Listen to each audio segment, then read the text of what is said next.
So thank you so much for joining me today. Could you tell me a little bit more about your position at NerdWallet? I'm a reporter and analyst covering mortgages and real estate. I've been doing it a long time for Bankrate and for NerdWallet. Bankrate first since like 2001. So this conversation kind of got sparked by the settlement, and could you kind of explain how the National Association of Realtors even became a part of this suit and where this all stemmed from? So what this stems from is back in around 2018, some people who had recently sold houses, they looked at their paperwork and they said, "Well, wait a second, why did I pay a buyer's agent?" And why did I pay a buyer's agent so much? So, they were saying, okay, so like, what if let's say they paid the buyer agent 3%. They're like, well, why am I paying an agent to negotiate against me? So they contacted um, uh, a law firm that basically said, you know what? We think that this violates antitrust law. So they filed an antitrust lawsuit. That was in Kansas City. There are a whole lot of other similar lawsuits, but there were two kind of main ones filed in like 2018, 2019. One was in Chicago, one was in Boston, and they all were making the same argument that it's a it's it's an inflation. Well, no, it's a commission inflating restraint of trade. Could you break that down for someone who doesn't really know much about the market and wouldn't really understand what that means? Yeah, because it really, really is a complicated subject. So, okay, here's the deal. There are agents on both sides of the table, right? So when you're selling a house, you have your own agent who's trying to sell the house for you. And then buyers, a lot of time, they contact a real estate agent to help them buy the house. So that buyer's agent is has a lot of influence, you know. They can forward links to homes that might be suitable for their client, or their client says, "Hey, I'm interested in this house," and they can say, "Yeah, yeah, let's take a look at that house." Or they might say, "Are you sure? Is that house really going to meet your needs?" and kind of drag their feet. So the reason that is important, the reason that the buyer agent's influence is important, is that when homeowners are listing their homes for sale, they are kind of scared into offering higher commissions for those buyers agents. So, let me back up. When you list a home for sale, right off the bat, you have to say, here's how much I'm going to pay the buyer's agent. This is before any buyer's agent shows up. This is like you make this decision before you actually list the home for sale. So you don't know if that buyer agent is going to be competent or experienced or anything. You're just saying, okay, I'm going to pay you a certain percentage commission. So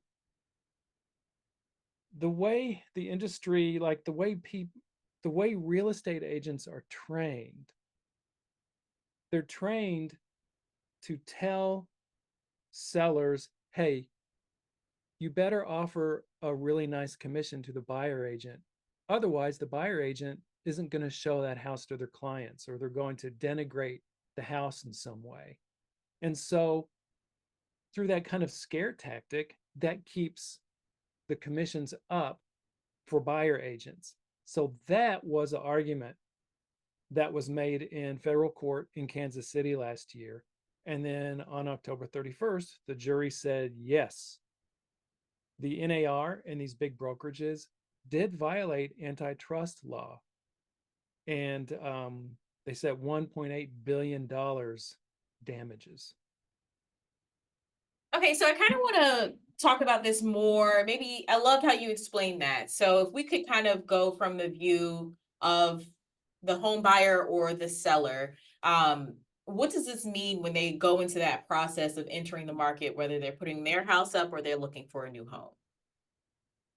Well, what it means is, first of all, if you're a buyer, your agent probably really is looking out for themselves. They're going to show you a house that has a lower commission.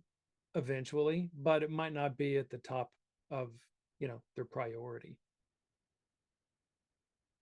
And so from a real estate perspective, how will this impact, you kind of talked about it. How will they be impacted in Yeah. selling these homes? Now, will this change the seller's experience? Because it obviously changes the buyer's experience. Yeah, it definitely is going to change just kind of the way the buyers and the sellers work. And it's going to add complications and maybe a little bit of time. And here's the reason. Most home buyers, especially first timers, they don't have a ton of cash to pay not only the down payment and the closing costs, but then to pay their buyer's real estate agent up front. Buyers just typically don't have tons of cash like that. So buyers are going to ask sellers to pay the buyer's agent. It's just that will be part of the negotiation. It won't be part of the actual listing in the multiple listing service. So it'll go something like this. Let's say the house is, okay, well, let's say the buyer has decided to pay their buyer's agent a 2% commission, and they find a house for $400,000 that they want to buy. So what they might do is they make an offer and they say, okay, I'm going to offer you $408,000. So that's $400,000 plus a 2% commission of 8,000, that comes up to $8,000. So they'll say, I'll pay you $408,000 for the house. And then when we close, you give $8,000 to the buyer's agent. That's probably how this process is going to go, at least What's for a lot of people. what's been the response you've gotten from people you might know in the industry? How are buyers reacting? How are sellers reacting? um, Sellers are reacting, recent sellers are reacting by saying, well, I've sold a home recently. How do I collect and when? And the answer to that is unclear, but it's probably going to be at least 4 years from now. And they're not going to get much money. Like it'll be single digits, most likely. Buyers, I don't think really buyers understand what's going on yet. Um, and they're just going to need a lot of education. I think that some buyers foresee themselves as saying, "Oh, this is just too complicated. Um, I'm worried that I'll have to pay an agent up front, so I'm just going to buy a house without an agent representing me." I think that's what a lot of buyers are thinking. It's not a good idea, especially because this is a more complicated system now. It's going to be, and it really, really does help to have some representation there. Not only someone who knows, like, is this neighborhood noisy or smelly? Um, what's the trend on prices in this certain neighborhood? I mean, that's part of it, but just also just the negotiating, um, you know, it really helps to be represented by a buyer's agent. And so how do you find a buyer's agent that is, equally looking out for you just as much as they need to look out for themselves? The best bet is simply ask friends, family, coworkers for recommendations, for referrals, and then to actually sit down and talk to these agents, interview them um, like it's a job, because that's what it is. You're doing a job interview, and you just want to find out how well they know the neighborhoods you're looking at, and just kind of their level of experience. And if they're not totally experienced, well, maybe they're hungry, you know. But I mean, that's what you'll find out by interviewing agents. And it's probably best to talk to at least two people.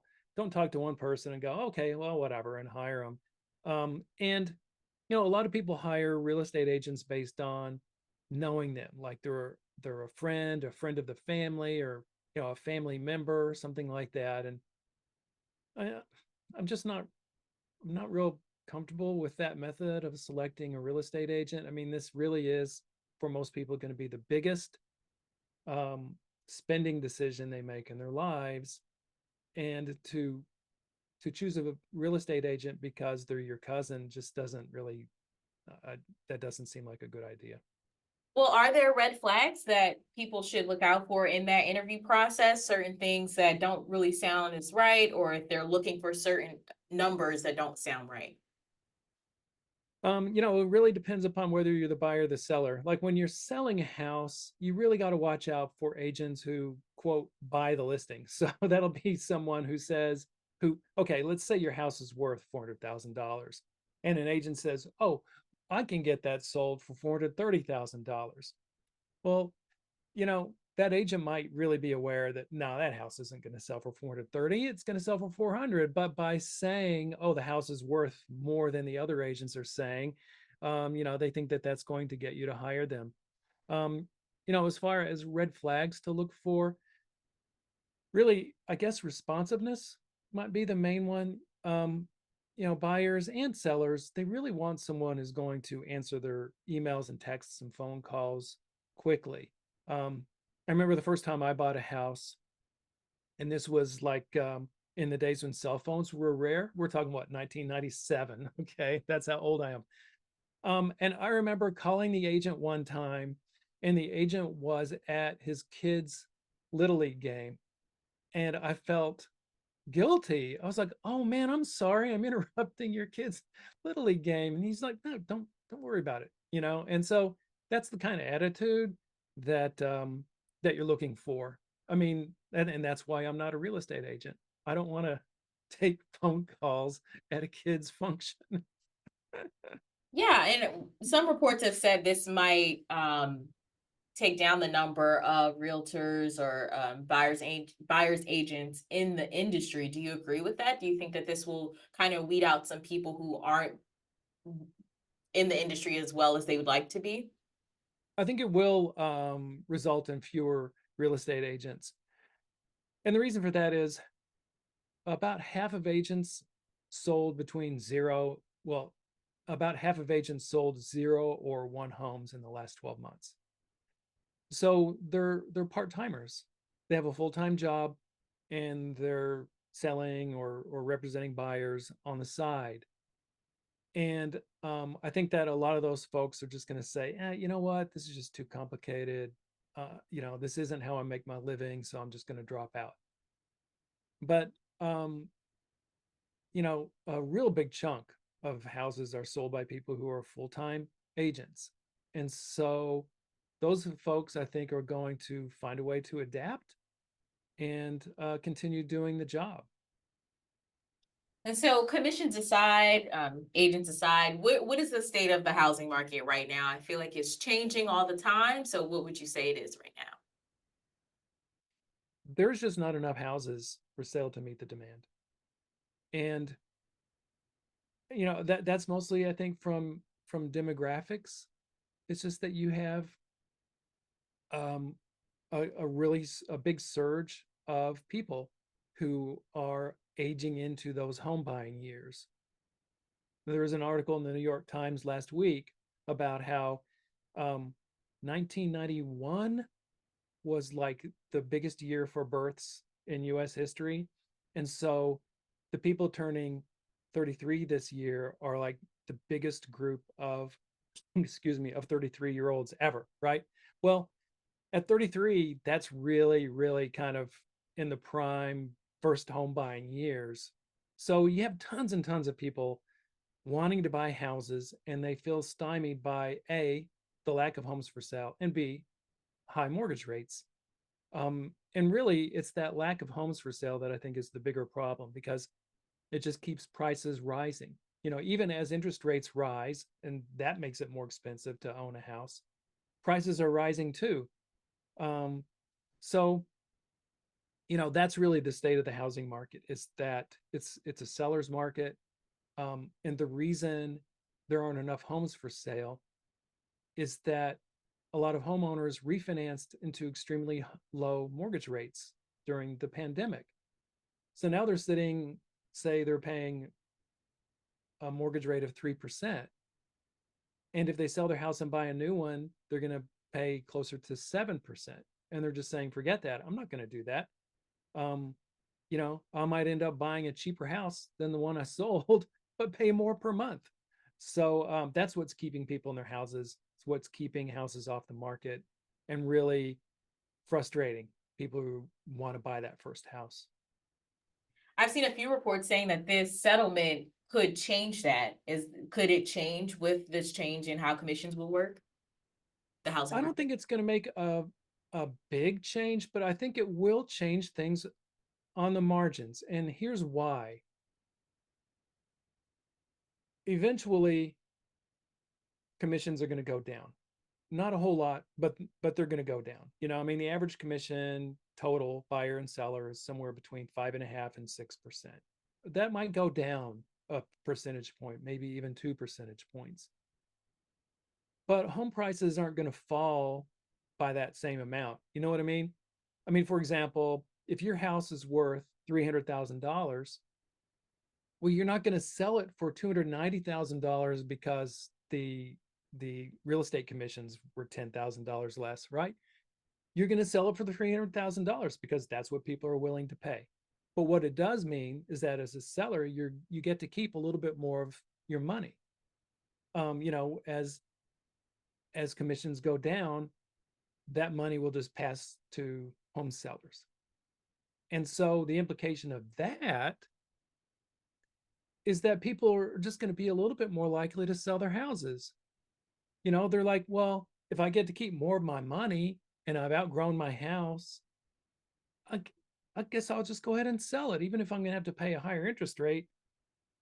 I can keep a little bit more of my money. Why not sell the house? So I think that really on the margins, you're going to see just a few more homes for sale, and it'll help this inventory shortage just a little bit. All right, and getting down to the final questions. We're based in Savannah, Georgia, and rent prices definitely fluctuate, go up and down, but seems like up for the most part. And for someone who's looking for a apartment or just somewhere to live right now, is it better to rent or buy? I don't know specifically about Savannah or coastal Georgia, but um, you know, right now it's better to rent in most places, and even though rents really have gone up a lot in the last 4 years, and that's because of this shortage of houses and high mortgage rates. For a lot of people, it's just going to be cheaper to rent a place rather than buy a comparable house. And for those who say, I have to buy a house right now, what's your number one advice for them? My number one advice would be to buy sooner rather than later. And the reason is that these new rules will create some confusion. And so it just might be easier to just to go ahead and look for a house and make an offer and try to close before mid-July when these new rules are scheduled to go into place. Just because it's just going to be a little bit simpler, um, and we'll see. I don't know how firm that mid-July deadline is because the new rules will go into place in the middle of July if the judge approves the settlement before mid-July. And I expect the Department of Justice to weigh in. And so this might be delayed, but we don't know for sure. I wouldn't count on it. Alrighty, is there anything else that we haven't talked about today that you think would be helpful to mention? Let me see. Oh yeah, okay. So here's one other thing. Kind of the goal of these lawsuits and the goal of the Department of Justice kind of coming in with its opinions was not only to decrease commissions, but also to encourage competition and innovation. So probably not immediately, but in the next year or two, I think you're going to start seeing buyer agents who have different business models They might charge a flat fee instead of a percentage commission. They might charge a fee to write an offer and a fee to take you to a house. I think we're going to see all sorts of different kinds of business models, and we'll see which ones are successful. Well, thank you so much for your time today. Thank you. Talk to you later.